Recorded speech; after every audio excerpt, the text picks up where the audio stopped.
we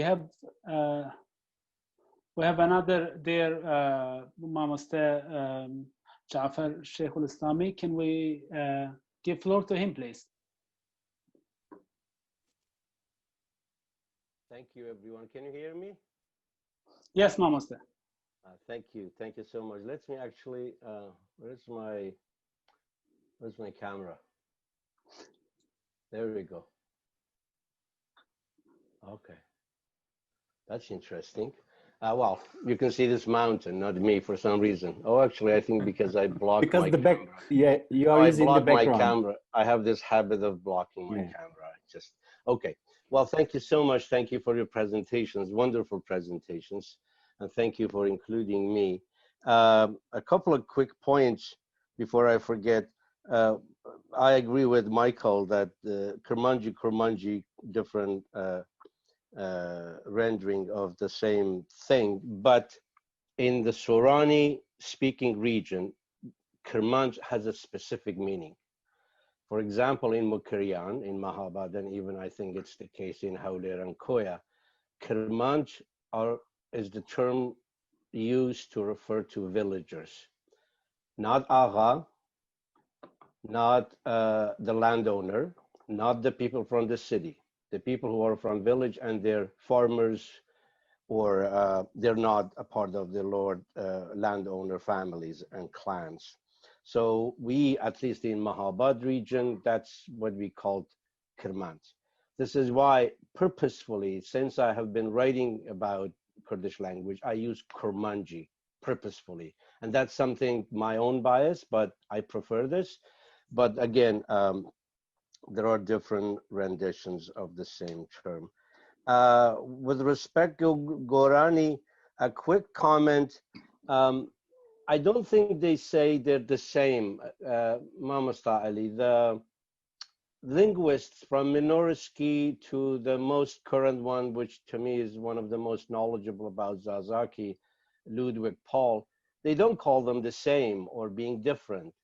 They consider Hawrami perhaps the most archaic dialect variety of Gorani. They consider Gorani more ancient because we have written texts. And for some, Gorani, like Behruz Chamanara argues, it has never been spoken. It's just been a written language. But Hawrami has been spoken for ages. We don't know exactly.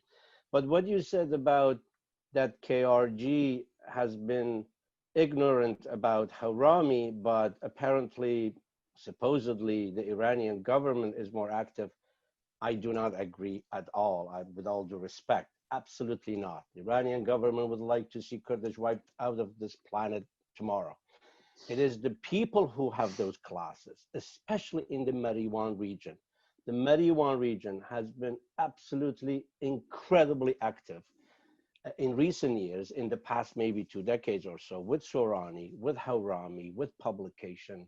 They're just incredible what they do. And it's all volunteer work. The state doesn't help them, not a bit, not a penny. People do it themselves. So, and I don't think KRG is preventing any Hawrami speaker to have Kurdish classes in Hawraman, in Halabja.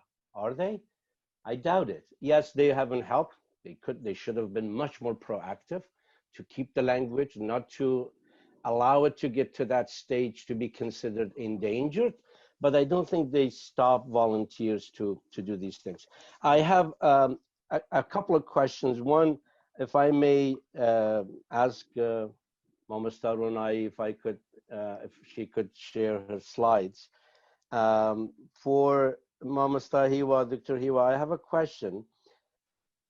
I think, correct me if I have misunderstood you. You said that because nationalistic movement was so strong in Sulaimaniya region, they forced the British mandate to give them language rights.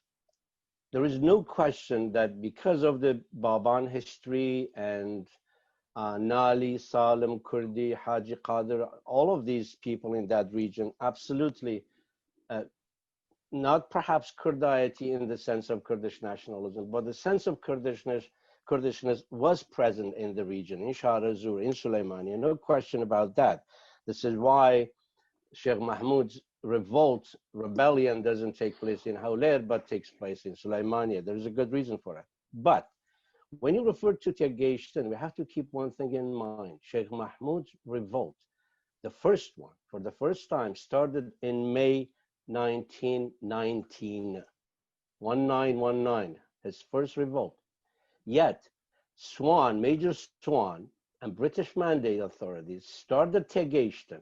They started it. The first periodical was published by British authorities in Sorani, in Sulaimania, on January 1st, 1918, 1 year prior to Sheikh Mahmoud's revolt.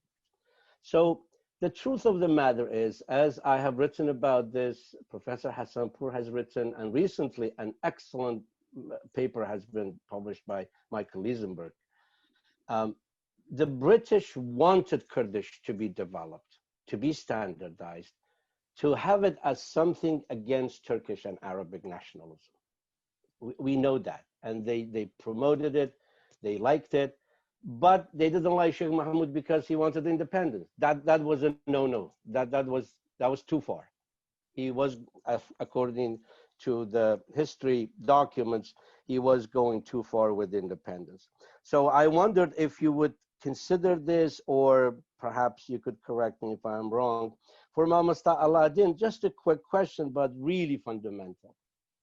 Why do you think Kurdish has been maintained better in Sweden versus Germany, when we know there is a much bigger population and much more vibrant in Germany compared to Sweden? What's the reason? What do you think the reason is? Is it the state support? Is it the Kurdishness different, the way the Swedish Kurds see themselves versus German Kurds? I appreciate if you could elaborate on this. Thank you. That's it for me.